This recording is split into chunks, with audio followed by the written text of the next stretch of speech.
What's it been like stepping in for an SEC team as a starter and kind of a key piece right away? It's been really fun. I get to experience all of this early in my career, so hopefully I can come back next year and be better than I have so far in the SEC, and we can play better. We can play great. So now we have a lot of experience versus the newer teams that we were going to play at the end of the season. Rewind back to this time a year ago. You were committed somewhere else. I don't think you were being recruited by a lot of bigger schools, or not as aggressively. Someone had told you a year ago today you'd be a starting receiver in the SEC. What would your reaction have been?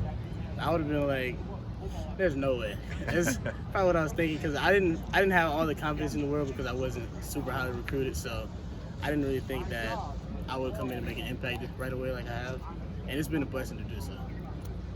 How much of a focus for you during the bye week was on ball security? Oh, it's been a huge thing.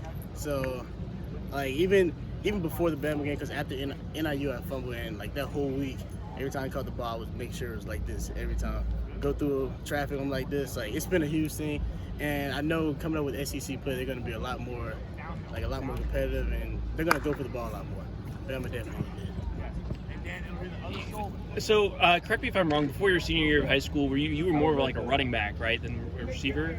Well, I was like a receiver, but I didn't really like catch the ball past the line of scrimmage. I was like a screen guy. So what has what have you been working on? What strides do you think you've made in terms of becoming a guy who's more of a, classic slot receiver or regular wide receiver? It's definitely been my routes. I didn't notice how bad my routes were until I got to college.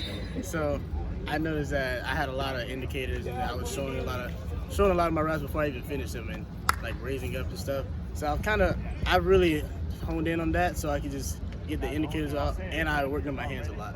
I didn't really have the best catching ability, so that's why we would run screens, because I couldn't really catch as good. Anything else? Thanks.